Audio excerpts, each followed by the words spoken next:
In 1943, in the frozen heart of Nazi-occupied Norway, a 9-year-old girl named Solveig Nordland stood on a railway bridge holding a jump rope and a tin can full of stolen axle grease, staring down at the iron tracks that carried German ammunition trains through her valley every single night. What happened in the next 72 hours would result in one of the most devastating sabotage operations of World War II in Scandinavia, executed not by trained commandos or resistance fighters, but by a child who couldn't even reach the kitchen counter without a stool. This is the story they tried to bury, the story of how a little girl with pigtails and scraped knees brought a 200-ton military freight train to its knees, using nothing but childhood toys and a rage born from watching her father dragged away by soldiers in the middle of winter. By the time Norwegian intelligence pieced together what really happened on that bridge, Solveig had vanished into the mountains, and the Germans had lost an entire shipment of artillery shells destined for the Eastern Front, along with 17 soldiers and a commanding officer, who would spend the rest of his life trying to explain how a child outsmarted the Third Reich. Norway in 1943 was a country suffocating under the iron fist of German occupation. The Nazis had invaded 3 years earlier, sweeping through the fjords and valleys with brutal efficiency, transforming this land of midnight sun and ancient Viking heritage into a strategic military corridor. Every railway line, every port, every mountain pass had been seized and repurposed to feed the Wehrmacht's insatiable appetite for war. The trains ran like clockwork through the Norwegian wilderness, hauling tanks, ammunition, troops and supplies toward the killing fields of the Eastern Front, where Hitler's forces were locked in a death struggle with the Soviet Union. For the Norwegian people, resistance meant death, collaboration meant survival, and silence meant watching your country bleed out one railcar at a time. In the small mountain village of Rjukan, nestled in the Telemark region, where steep valleys created natural choke points for railway traffic, the occupation felt especially suffocating because the Germans had built their infrastructure right through the heart of civilian life, turning children's playgrounds into military staging grounds and family farms into supply depots.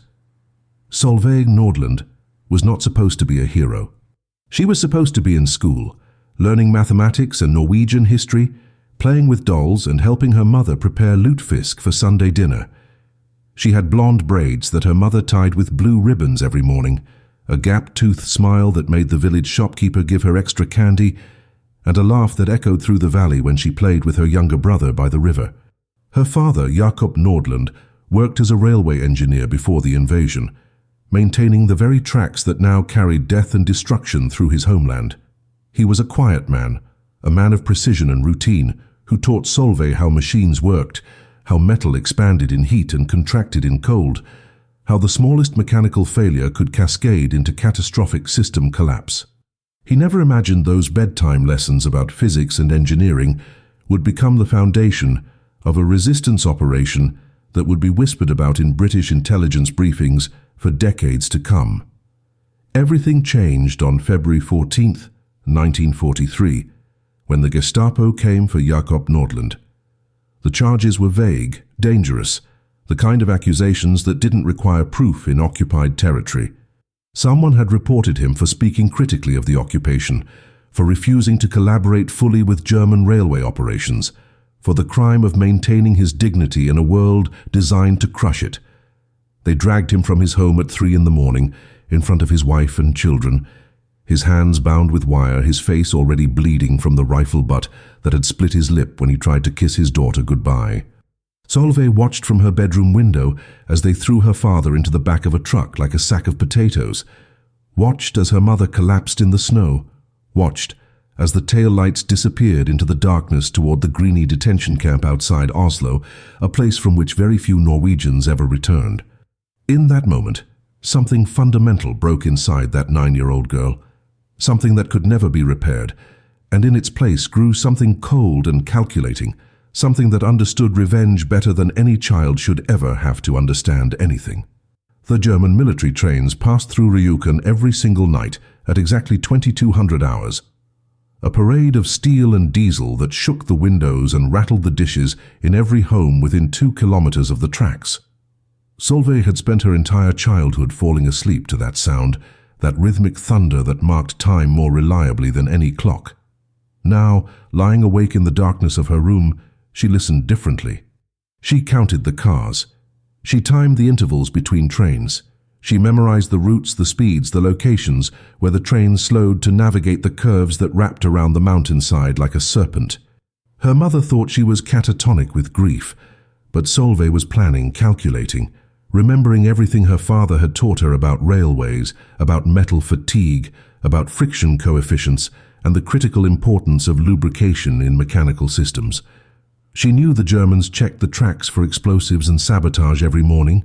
knew they had patrols and dogs and spotlights that swept the valley at night. But she also knew something the Germans didn't know, something her father had mentioned once during a repair job, something about how the smallest amount of the wrong substance on a rail could turn a routine journey into a high-speed catastrophe. On the night of February 17, 1943, exactly 72 hours after her father's arrest, Solveig Nordland slipped out of her house carrying her jump rope, a tin can full of axle grease stolen from the village garage, and a rage that burned hotter than any furnace in that frozen Norwegian winter. The Germans would later search for months trying to identify the saboteur, interrogating every known resistance member within 100 kilometers, never once considering that their enemy was a child small enough to hide in a drainage culvert, patient enough to wait 3 hours in sub-zero temperatures, and angry enough to risk everything for a father who might already be dead. What she did on that bridge, in the darkness between moonset and dawn,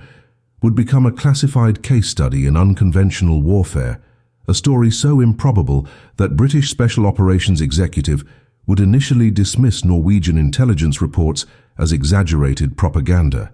But the derailment was real, the casualties were documented, and somewhere in the mountains of Telemark, a little girl with a jump rope had just declared war on the Third Reich. The railway bridge where Solveig chose to make her stand was officially designated as Checkpoint 7 by the German occupiers, a curved steel structure that spanned a narrow gorge approximately 3 kilometers outside Ryukan's center, where the tracks descended from the mountain plateau toward the valley floor. The bridge itself was unremarkable by engineering standards, built by Norwegian workers in the 1920s to handle civilian freight traffic, never designed to support the weight and frequency of military transport that now thundered across its spine every single night. German engineers had reinforced the structure with additional support columns after the invasion, but the fundamental architecture remained vulnerable at specific stress points, particularly where the rails curved sharply to accommodate the natural geography of the gorge. Solveig had crossed this bridge 1,000 times in her short life, walking to her grandmother's farm on the other side of the valley,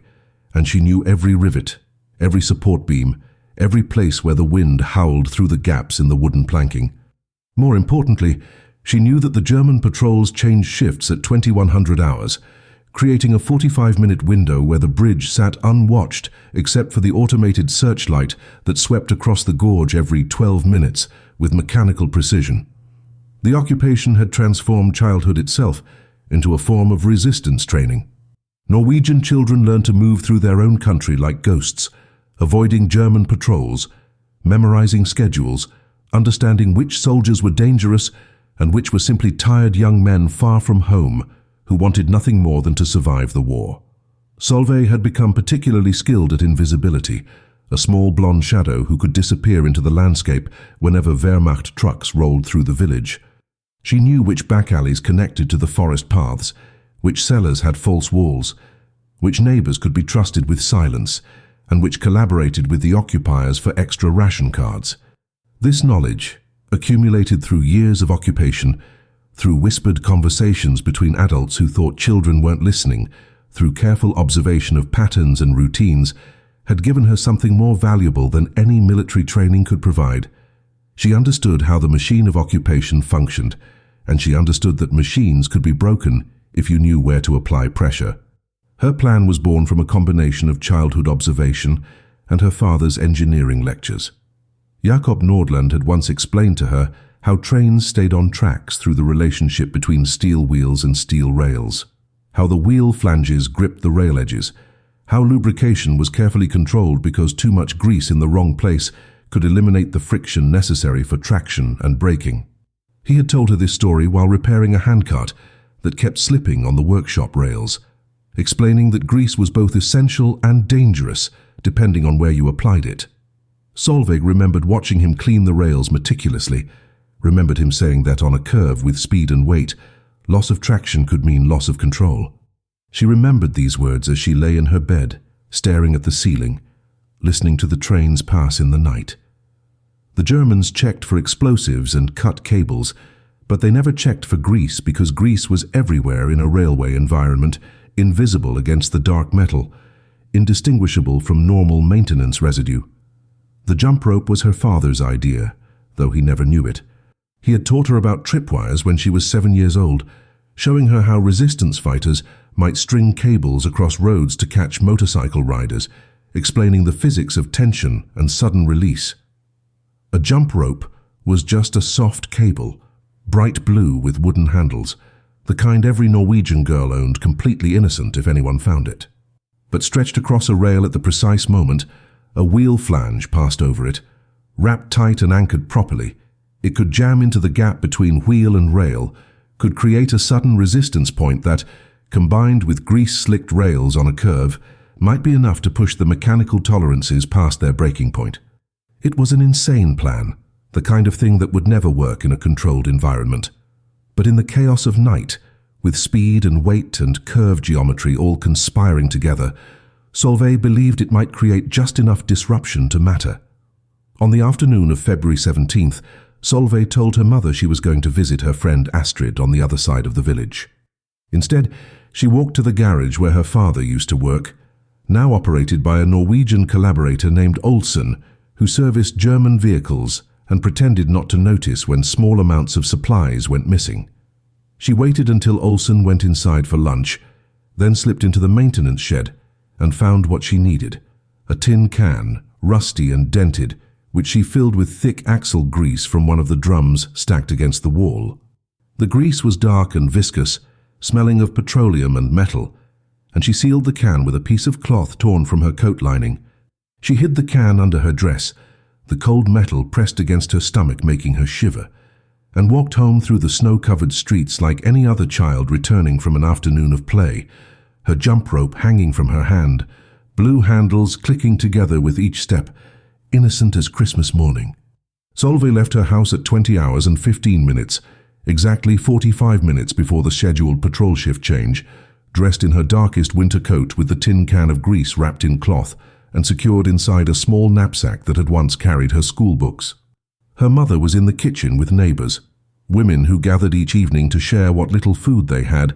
and speak in hushed tones about husbands and sons who had disappeared into German detention camps. Nobody noticed when Solveig slipped out the back door into the February darkness, and even if they had, a child walking through the village at night was not unusual in occupied Norway, where families were scattered and fractured, where children often carried messages or food between households because German soldiers were less likely to stop a small girl than a grown man. She moved through the familiar streets with practiced efficiency, avoiding the main roads where Wehrmacht patrols drove their routes with headlights cutting through the winter fog, instead taking the network of footpaths and alleys that connected the village like capillaries feeding a dying body. The temperature had dropped to -15 degrees Celsius, cold enough that Solveig's breath crystallized in the air, cold enough that metal burned when touched with bare skin, cold enough that any German soldier assigned to outdoor patrol duty would be more focused on staying warm than watching for threats. This was precisely what she counted on, this human tendency to seek comfort even in the middle of war, this predictable weakness that made occupation forces vulnerable to someone small enough and determined enough to exploit it. She crossed through the Johansson farm where the family kept their heads down and asked no questions, climbed over the stone wall that marked the property boundary, and entered the pine forest that covered the mountainside like a dark blanket. The forest floor was deep with snow, but underneath the dense canopy the accumulation was lighter, and Solveig knew the paths that wound between the trees, paths she had walked since she was old enough to follow her father on his maintenance inspections of the remote railway sections. It took her 35 minutes to reach the bridge, moving carefully through the darkness, stopping frequently to listen for patrols or guard dogs, her heart hammering so hard she thought it might burst through her chest. The Germans had installed floodlights at the main railway junctions, but this bridge was considered secondary infrastructure, protected only by the regular patrol schedule and the assumption that saboteurs would target more strategic locations closer to the German supply depots. The searchlight mounted on the south side of the gorge swept across the bridge every 12 minutes with mechanical precision, a rotating beam that illuminated the steel structure for approximately 15 seconds before continuing its arc across the valley. Solveig had timed this light dozens of times from her bedroom window, counting the seconds in her head, memorizing the rhythm until she could predict its movements with her eyes closed. She waited in the tree line, watching the light complete 3 full rotations, confirming the pattern had not changed, then moved during the darkness between sweeps. The bridge deck was a lattice of steel beams and wooden planks, slick with ice and treacherous in the darkness, suspended 20 meters above the rocky gorge where a frozen stream caught occasional moonlight like a silver scar. Solveig crawled on her hands and knees along the maintenance walkway that ran beside the tracks, feeling her way forward, the knapsack bouncing against her back, the cold metal of the rails radiating through her gloves. She had chosen her position carefully during weeks of observation, the sharpest point of the curve, where trains had to slow from 80 kilometers per hour to approximately 50 to navigate the bend safely, where the outer rail took the most stress, where the geometry of the turn created maximum lateral force against the wheel flanges. This was where her father would have looked for wear and stress fractures during maintenance inspections, and this was where she would apply her own form of maintenance, the kind designed not to preserve, but to destroy. The grease came out of the can thick and resistant in the cold, and Solveig had to use both hands to scoop it onto the rail surface, spreading it in a continuous layer approximately 2 meters long, centered on the apex of the curve. Her father had taught her that consistency mattered in engineering, that uniform application created uniform results, and she worked methodically despite her shaking hands and the searchlight that swept overhead every 12 minutes, forcing her to freeze in place like a rabbit hiding from hawks. She used nearly the entire can, creating a slick coating that looked like shadow against the dark metal, invisible unless someone knew exactly where to look and what to look for. Then she took her jump rope, bright blue and cheerful and utterly incongruous in this place of steel and war, and began to wrap it around the inner rail directly in the path where the wheel flanges would pass, wrapping it tight and securing both handles to the rail bolts, creating a soft obstacle that would catch and bind and jam into the precise gap between wheel and rail at the exact moment when traction was already compromised by grease. It was elegant in its simplicity, terrifying in its audacity, and Solveig had no idea if it would work at all or if she had just wasted her father's last chance at justice on a child's desperate fantasy. Solveig finished her work at 21 hours and 37 minutes, leaving her exactly 23 minutes before the scheduled arrival of the ammunition train that German logistics manifests identified as Transport 47, a high-priority convoy carrying artillery shells, anti-tank munitions and small arms ammunition from the Norwegian coastal depots to Wehrmacht units fighting in the Leningrad sector. She retreated from the bridge using the same maintenance walkway, moving backwards on her hands and knees so she could watch for any sign that her sabotage had been detected, but the searchlight continued its mechanical rotation, indifferent to the trap she had laid across the rails. Once back in the tree line, she found a depression in the snow behind a fallen pine tree, approximately 50 meters from the bridge, a position that offered concealment and a clear line of sight to the tracks. The cold was becoming dangerous now, seeping through her coat and into her bones, the kind of cold that made people stupid and slow. But Solveig forced herself to remain alert, forced herself to stay conscious and aware because she needed to see what happened next, needed to witness whether her plan was genius or suicide. The wait was agony measured in frozen minutes that stretched like hours, each breath burning in her lungs, each heartbeat loud enough that she imagined German soldiers could hear it echoing through the forest. She thought about her father in the Greeny detention camp, wondered if he was cold like she was cold, wondered if he was still alive, or if the Gestapo had already executed him for crimes he never committed. She thought about her mother crying in the kitchen, about her younger brother who kept asking when Papa would come home, about the village shopkeeper who used to give her candy, but now looked away when she entered his store because association with the family of an arrested man was dangerous. The occupation had taught Norwegian children to hate, with a purity that adults could no longer access, a hate uncomplicated by nuance or political theory, simply the burning certainty that the people who had taken their fathers and destroyed their country needed to pay a price measured in blood and twisted metal. At 21 hours and 58 minutes, Solveig heard the distant sound of the approaching train, a low rumble that vibrated through the frozen ground before becoming audible through the air. The sound grew steadily, accompanied by the rhythmic clatter of steel wheels on steel rails, a sound that had once meant commerce and connection, but now meant only occupation and death. She could see the locomotive's headlight cutting through the darkness, a single bright eye sweeping along the tracks as the train rounded the far curve and began its approach to the bridge.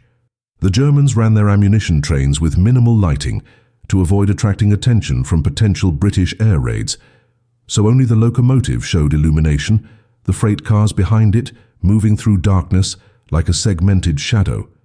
each car laden with explosives destined to kill Russian soldiers on a front line 3,000 kilometers away. The locomotive hit the greased section of rail at approximately 52 kilometers per hour, exactly within the speed parameters Solveig had calculated based on her observations of previous transports. For a moment nothing happened, and her heart sank with the crushing realization that her plan had failed, that she had risked everything for nothing, that her father would die in a camp while she froze to death in a forest, having accomplished absolutely nothing. But then the locomotive reached the jump rope, and the physics her father had taught her during bedtime lessons about friction and tension and mechanical resistance suddenly manifested as catastrophic reality. The wheel flange caught the rope wrapped around the rail, and instead of snapping cleanly or pulling free, the rope jammed into the gap between wheel and rail precisely as Solveig had hoped,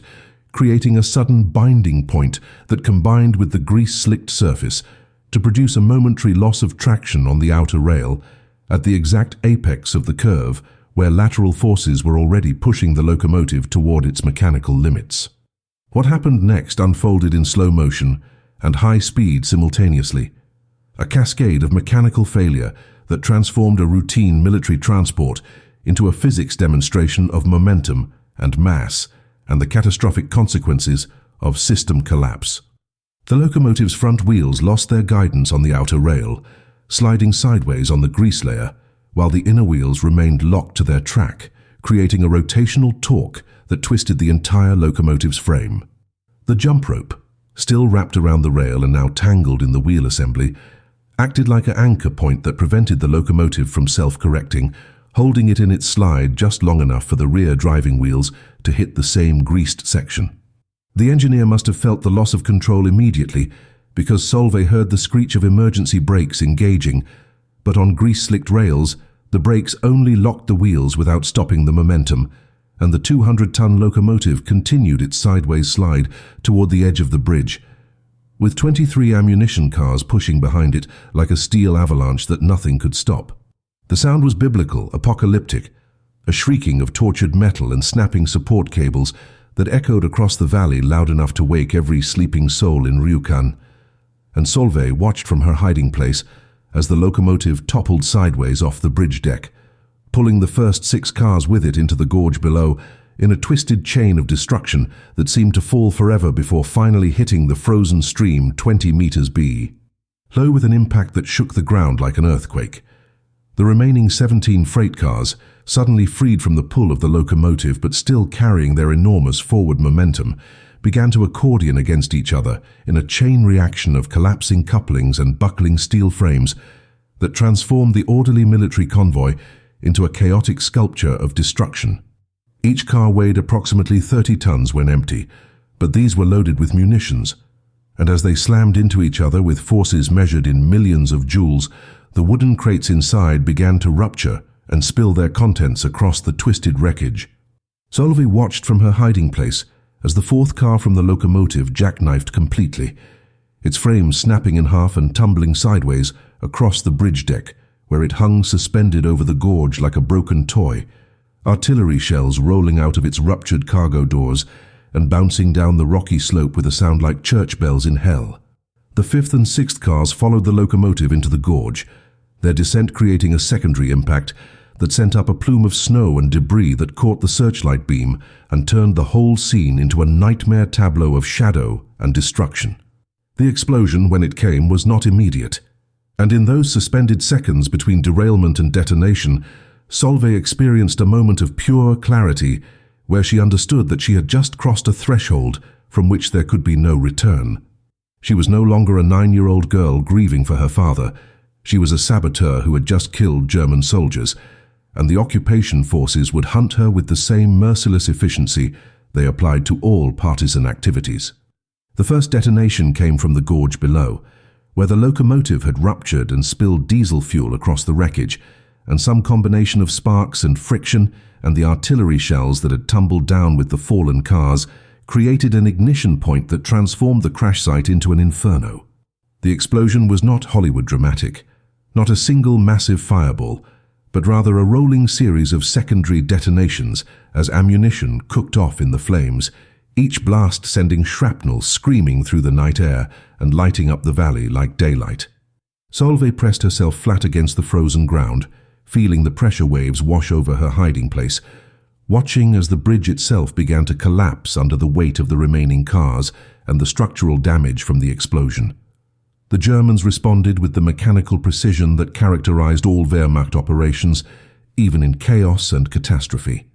Within 4 minutes of the initial derailment, Solveig heard the air raid sirens wailing in Ryukin, heard the engines of military vehicles roaring to life, saw searchlights from the village beginning to sweep across the mountainside and converge on the bridge. She knew she had perhaps 10 minutes before German soldiers would reach the crash site and begin securing the perimeter, searching for saboteurs, looking for any evidence of how this catastrophe had occurred.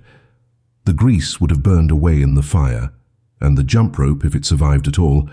would appear as nothing more than charred fabric indistinguishable from the hundreds of other pieces of debris scattered across the wreckage. But Solveig could not afford to assume anything,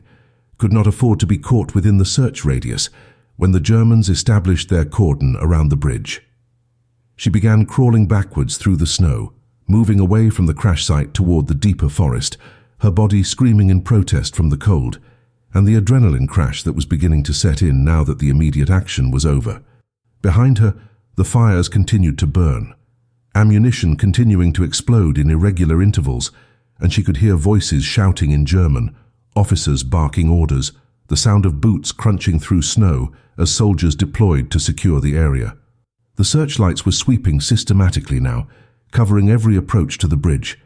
and Solveig realized with cold certainty that she could not return to the village, could not go home, because the Germans would interview every resident within 5 kilometers of the derailment, and a child covered in soot and frost and grease stains would be immediately suspect. She had planned the sabotage with meticulous care, but she had not planned the escape, and now she was alone in a winter forest with German soldiers hunting for whoever had just destroyed one of their ammunition trains. The reality of what she had done settled over Solveig like the cold itself, seeping into her bones and making her shake with something beyond temperature. She had killed people tonight, German soldiers who might have been cruel occupiers, or might have been ordinary men far from home, fathers and brothers who would never see their families again because a 9-year-old Norwegian girl had decided that revenge mattered more than innocence. She tried to feel guilt, tried to access some childish remorse for taking human lives,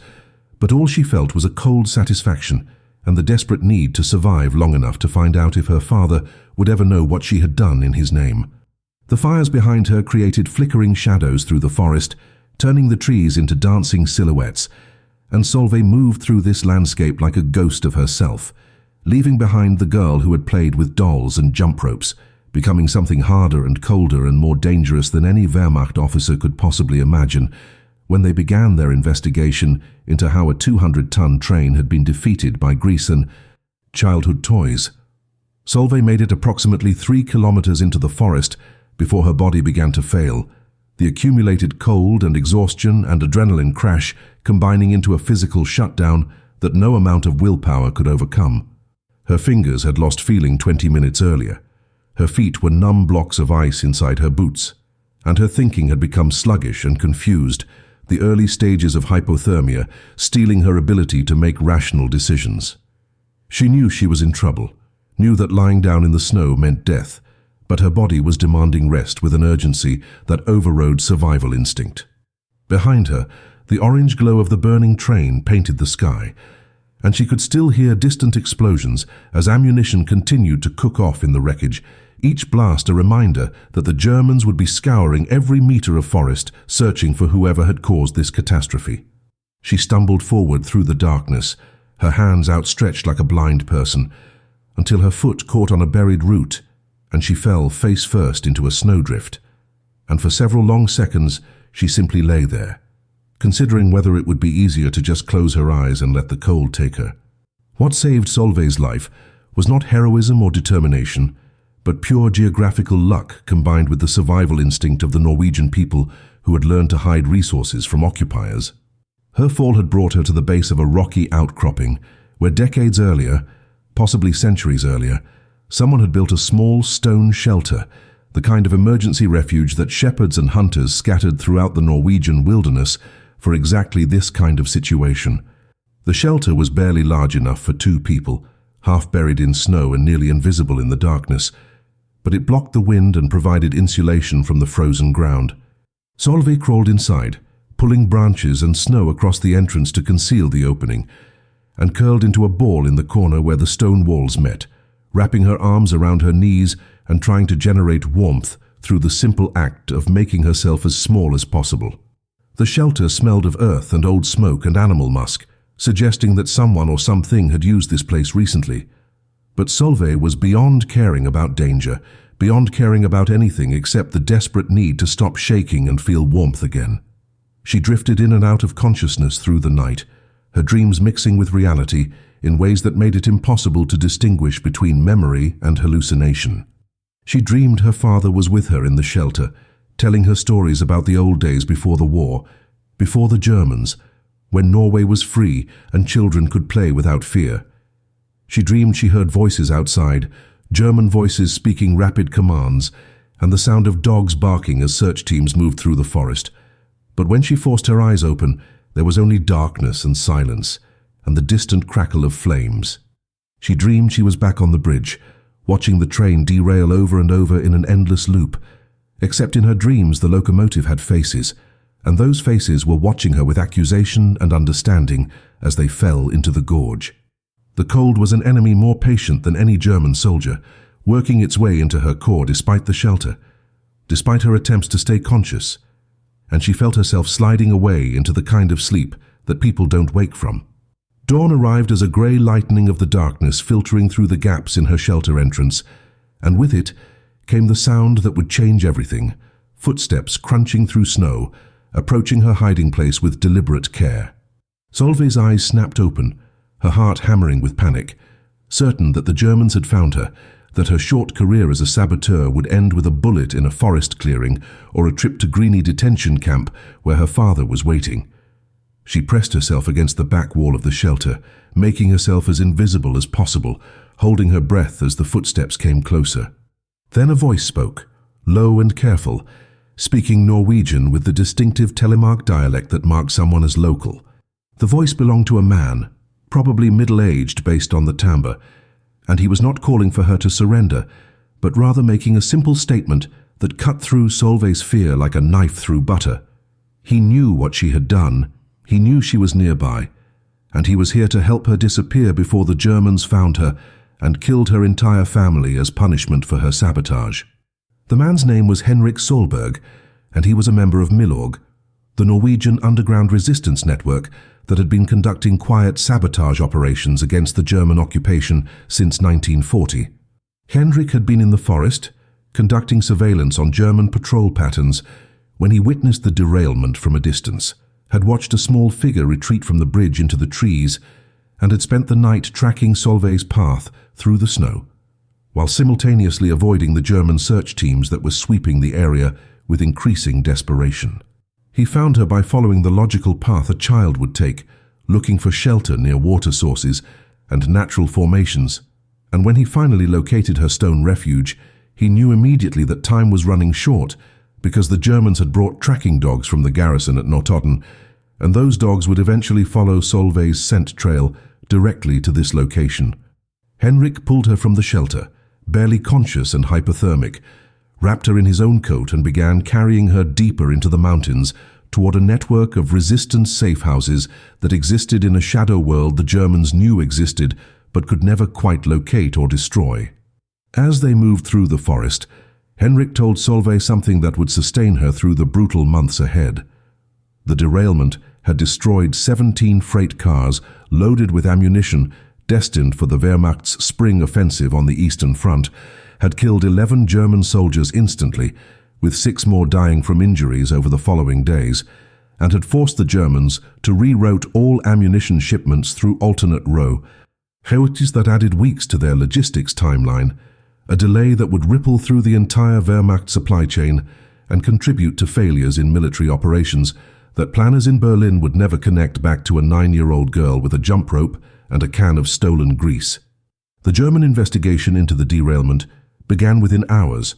and would consume Wehrmacht resources for the next 3 months, involving interrogations, forensic analysis, and the systematic terrorizing of the local population in a desperate attempt to identify who had humiliated the occupation forces so completely. The commanding officer responsible for railway security in the Telemark region, Oberstleutnant Friedrich Brenner, arrived at the crash site at dawn on February 18th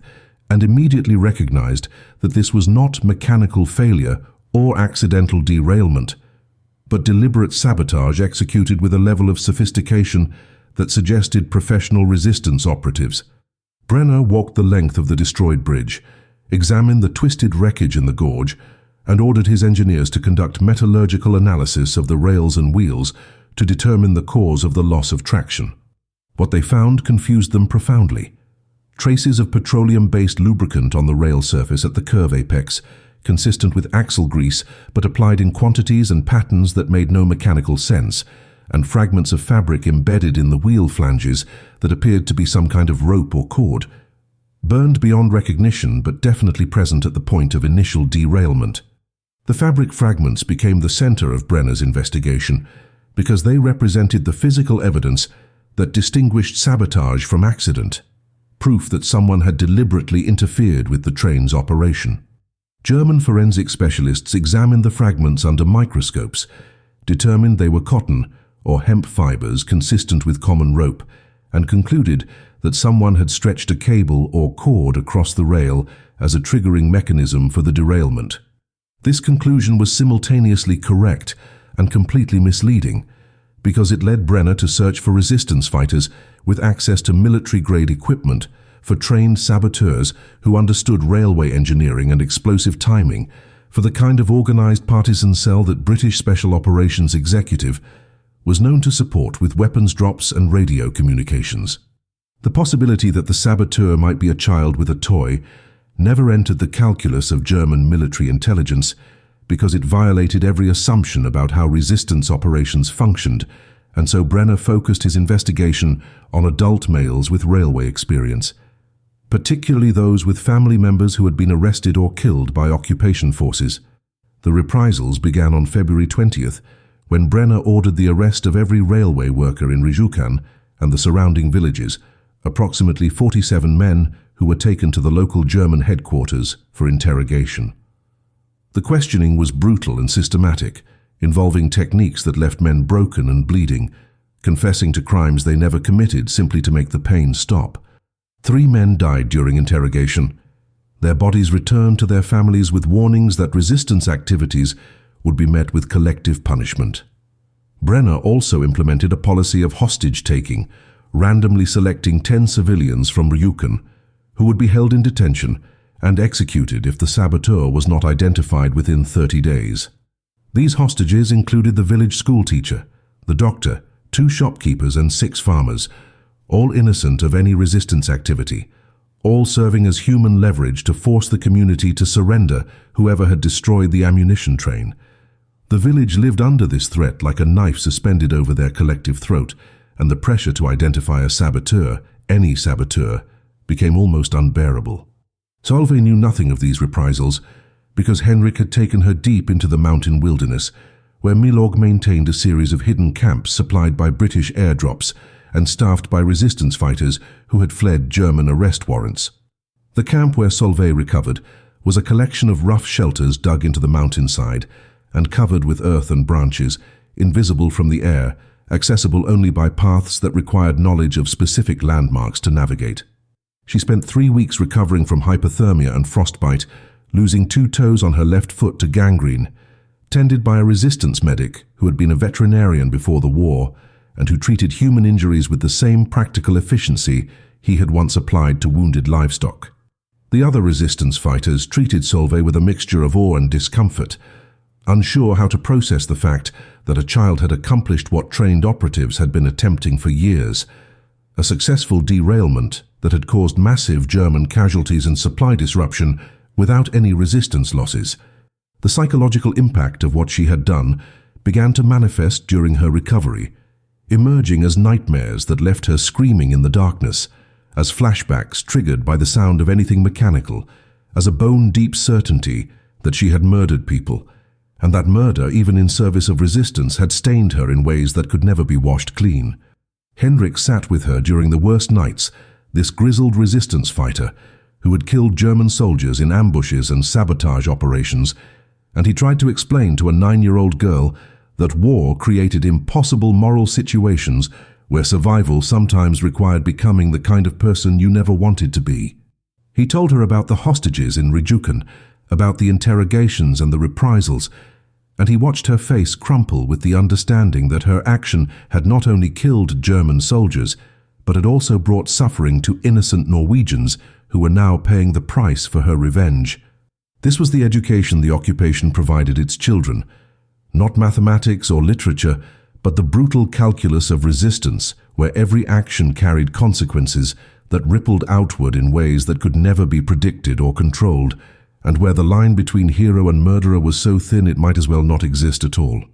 The decision about what to do with Solveig became a point of bitter debate among the Milorg leadership in the Telemark region, splitting the resistance cell between those who saw her as a liability who needed to be hidden indefinitely, and those who recognized her propaganda value as a symbol of Norwegian defiance. Henrik argued passionately that Solveig should be evacuated to Sweden through the underground railway that smuggled refugees and escaped prisoners across the border, pointing out that a 9-year-old girl could not survive indefinitely in mountain camps, and that her capture would give the Germans exactly the kind of propaganda victory they desperately needed to justify their brutal reprisals. But the cell commander, a former Norwegian army captain named Lars Haugland, saw something different in Solveig's story. Proof that ordinary Norwegians, even children, were capable of striking back against the occupation, evidence that resistance was not limited to trained soldiers, but lived in the heart of every person who had suffered under German rule. Haugland believed that news of the derailment, executed by a child using nothing but common materials, could inspire resistance activities across occupied Norway and demonstrate to the Allies that the Norwegian people had not surrendered, despite 3 years of brutal occupation. The compromise they reached would shape intelligence operations for the remainder of the war and establish protocols for handling child operatives that British Special Operations Executive would later incorporate into their training manuals. Solveig would remain in Norway, hidden within the resistance network, but her identity would be protected through a carefully constructed cover story that attributed the derailment to a fictitious adult saboteur. Milorg would leak information to their contacts in Norwegian intelligence in London, providing enough detail about the derailment method to establish credibility while obscuring the actual identity of the operative who had executed the plan. This allowed the resistance to claim credit for the operation, boosting morale among occupied Norwegians and demonstrating capability to British planners who were constantly evaluating which resistance movements deserved continued material support, while simultaneously protecting Solveig from becoming a target for German revenge. The Germans would continue searching for an adult male saboteur who matched their preconceptions, never suspecting that their quarry was a child recovering from frostbite in a mountain camp 50 kilometers from the crash site. The leaked intelligence reached London through the Shetland bus, the covert naval operation that ran small fishing boats between occupied Norway and British-controlled Scotland, carrying refugees, intelligence reports, and occasional resistance fighters who needed extraction. The report that arrived at the Norwegian government in exile headquarters described a sophisticated railway sabotage operation utilizing low-tech methods to achieve high-impact results, and it immediately caught the attention of British intelligence analysts who were constantly searching for replicable tactics that could be taught to resistance movements across occupied Europe. The method was brilliant in its simplicity, common materials available anywhere, minimal technical expertise required, plausible deniability because the evidence burned away in the subsequent fire, and devastating effectiveness against a target that the Germans considered secure. Within weeks, Special Operations Executive was incorporating variations of the technique into their sabotage curriculum, teaching agents bound for France, Belgium, and the Netherlands how to use lubricants and soft obstacles to derail trains on curves, never knowing they were learning tactics developed by a Norwegian schoolgirl with a grudge and a basic understanding of physics. Back in Ryukin, the German investigation had reached a dead end that was making Oberstleutnant Brenner increasingly desperate and erratic. The 30-day deadline for identifying the saboteur had passed, and Brenner faced a terrible choice: execute the 10 hostages as promised, which would further alienate the local population and potentially trigger more resistance activities, or show mercy, which would make him appear weak and undermine the deterrent value of collective punishment. He chose a middle path that satisfied no one, executing 5 of the hostages while releasing the other 5 with warnings, a decision that demonstrated neither sufficient brutality to terrorize the population into submission nor sufficient humanity to win any cooperation. The executed hostages included the village doctor and 2 of the farmers, men who had no connection to resistance activities, whose deaths accomplished nothing except adding to the growing list of Norwegian grievances against the occupation. Their funeral became a silent protest, hundreds of villagers standing in the snow while Norwegian clergy conducted services in defiance of German orders prohibiting public gatherings. And Solveig's mother stood among them, holding her younger son's hand, grieving not only for the murdered hostages,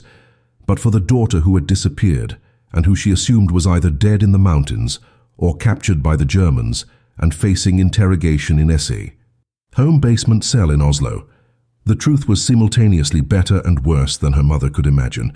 Solveig was alive, relatively safe, but irrevocably changed by what she had done and what she had learned about the cost of resistance. She spent her days in the mountain camp learning skills that no child should need: how to move through forest without leaving tracks, how to identify German patrol patterns, how to construct emergency shelters, how to survive on minimal food and water, how to kill if necessary. The resistance fighters treated her as a comrade rather than a child, recognizing that the derailment had stripped away whatever innocence she might have retained, and she absorbed their lessons with the grim determination of someone who understood that survival in occupied Norway required becoming harder than the occupation itself. At night, she lay in her shelter and thought about her father in Grini detention camp, wondered if he had heard about the derailment, wondered if he knew somehow that his daughter had taken revenge for his arrest, wondered if he would be proud or horrified when he learned what she had become. The war had stolen her childhood and replaced it with something colder and more dangerous, and there was no path back to the girl who had played with jump ropes and believed that adults could protect her from the darkness of the world. Solveig remained with the Milorg resistance for 18 months, moving between mountain camps and safe houses as German pressure intensified and then gradually diminished as the Wehrmacht's focus shifted from occupation security to the collapsing Eastern Front, where Soviet forces were beginning their inexorable push westward. During this period, she participated in 3 additional sabotage operations, always in a support role rather than as primary operative,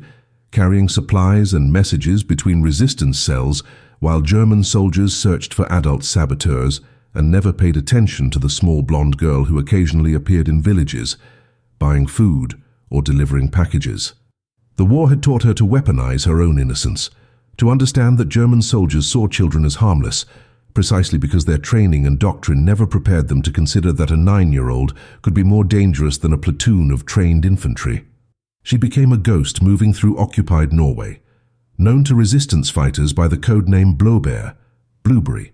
a name that referenced both her blue jump rope and the small wild berries that grew throughout the Norwegian mountains, common and overlooked until you understood their value. The news about her father came in August of 1944, delivered by a Red Cross representative who had been allowed limited access to Greeny detention camp as part of negotiations around prisoner treatment. Jakob Nordland had survived his imprisonment, barely enduring interrogations and forced labor that had reduced him from a robust railway engineer to a skeletal figure weighing 42 kilograms when the Red Cross finally photographed him for their records. He had never been formally charged with any crime, never received a trial, simply held indefinitely as punishment for the vague offense of insufficient enthusiasm for the occupation. The Red Cross managed to secure his release in September as part of a prisoner exchange involving wounded German soldiers,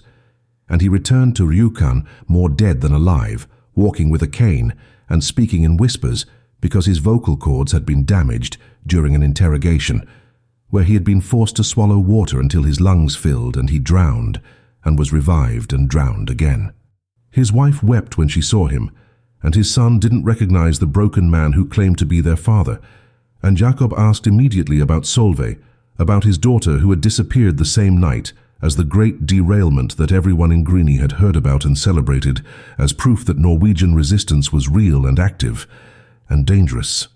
The reunion between father and daughter happened in October of 1944,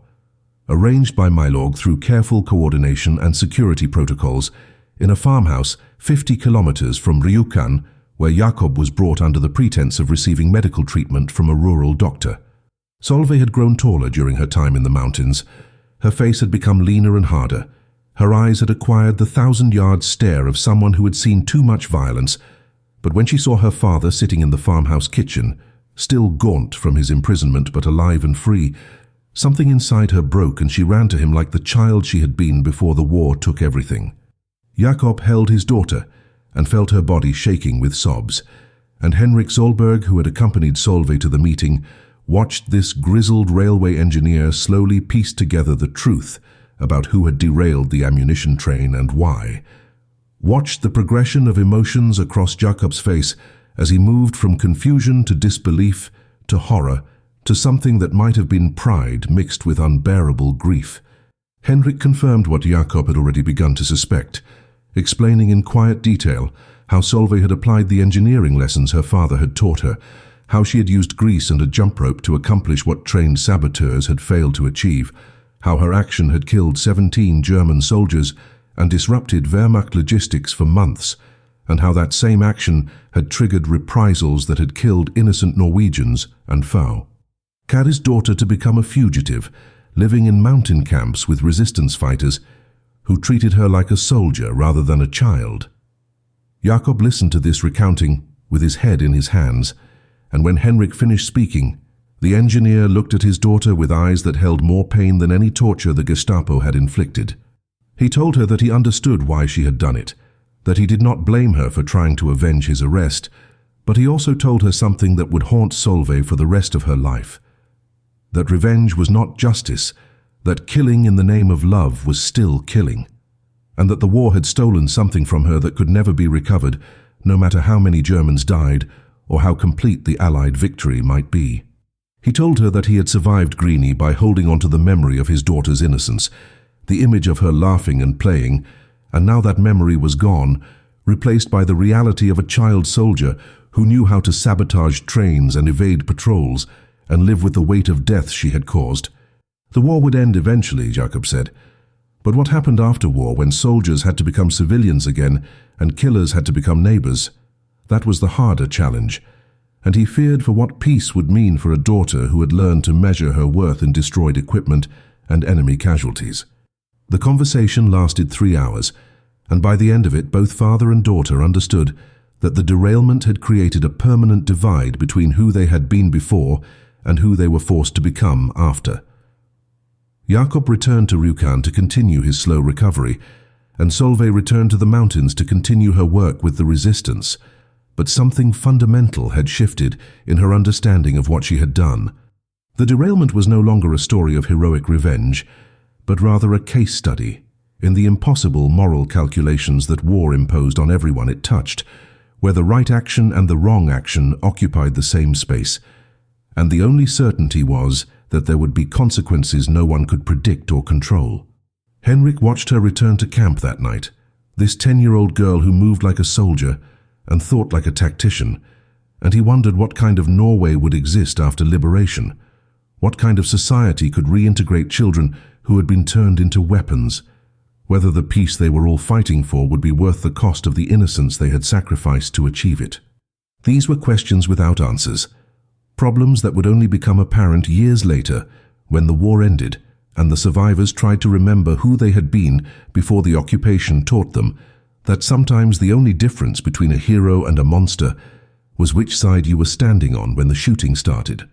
The war in Norway ended on May 8, 1945, when German forces surrendered unconditionally, and the occupation that had lasted 5 years and 26 days finally collapsed under the weight of Allied victory. Solveig was 11 years old when liberation came, standing in a mountain camp with resistance fighters who celebrated with tears and embraces, while she felt only emptiness where relief should have been. The transition from war to peace was chaotic and complicated, with collaborators being arrested, resistance fighters emerging from hiding, and Norwegian authorities trying to reassemble a functioning government from the fragments the Germans had left behind. Solveig returned to Rjukan in June of 1945, walking down the same streets where she had once played as a child, but everything felt different now, distorted, like a photograph that had been damaged and imperfectly restored. Her mother cried and held her, and asked no questions about the 18 months Solveig had spent in the mountains, understanding instinctively that some experiences could not be shared, that the daughter who had returned was fundamentally different from the one who had disappeared into the forest after the derailment. The official recognition of what Solveig had accomplished came slowly and reluctantly, filtered through a Norwegian government that was deeply uncomfortable with the idea of child soldiers and the moral implications of celebrating a 9-year-old's act of sabotage. The derailment was documented in military records. The German casualty reports were verified through captured Wehrmacht archives, and British intelligence confirmed the disruption to ammunition supplies that had rippled through the Eastern Front logistics chain in the spring of 1943. But when it came time to award medals and honors to resistance fighters who had distinguished themselves during the occupation, Solveig's name was conspicuously absent from the official lists. The Norwegian government quietly classified her file, reasoning that publicizing a child saboteur would invite uncomfortable questions about how the resistance had utilized children, whether adults had encouraged or enabled her actions, and what it said about Norwegian society that a 9-year-old girl had felt compelled to commit acts of violence that trained soldiers had hesitated to attempt. The decision to bury her story was presented as protection, as sparing her from unwanted attention and allowing her to return to normal childhood.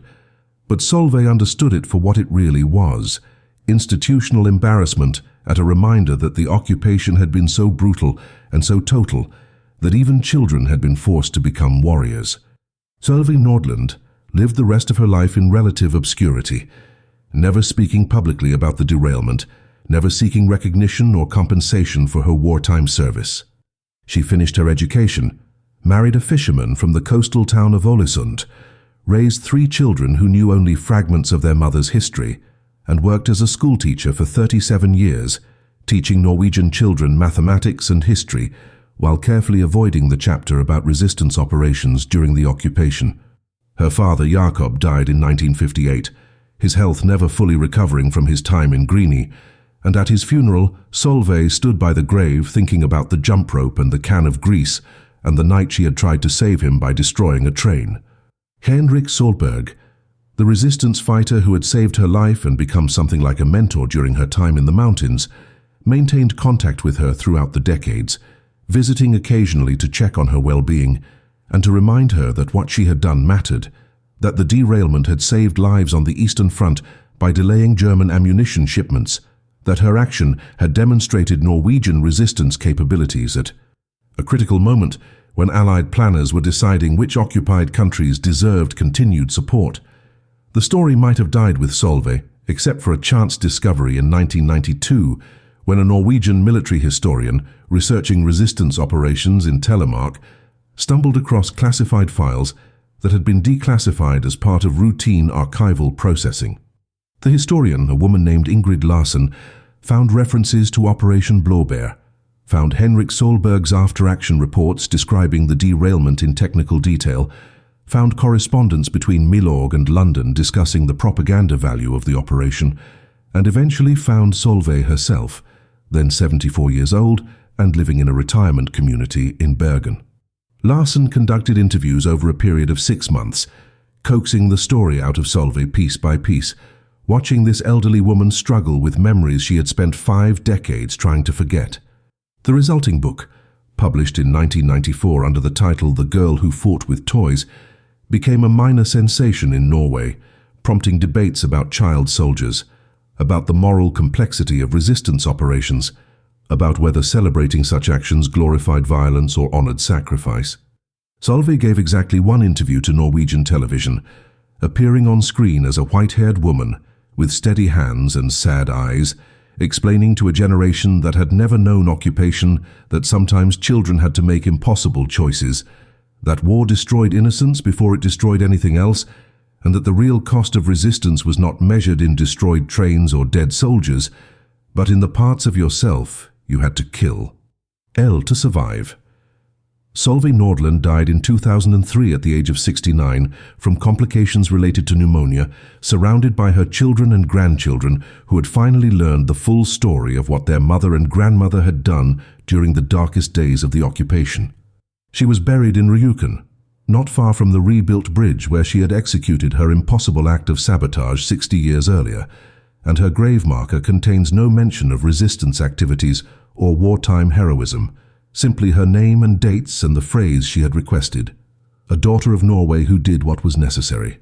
The German records confirm 17 dead, 23 freight cars destroyed, 3 months of logistics disruption, and no saboteur ever identified or captured. The jump rope and the can of grease were never recovered, burned away in the fire or lost in the wreckage, physical evidence that disappeared as completely as childhood innocence disappears in war. But the story survived, passed down through resistance networks and military historians, and eventually into the consciousness of a new generation of Norwegians who needed to understand that heroism is rarely clean or simple, that sometimes the greatest acts of courage come from the most unlikely people, and that a 9-year-old girl with a toy and a grudge had once brought the Wehrmacht to its knees and changed the course of a war in ways that generals and politicians would spend decades trying to understand and quantify and ultimately failing to fully explain, because the human heart under pressure is capable of things that no strategic doctrine or military manual can adequately predict or contain.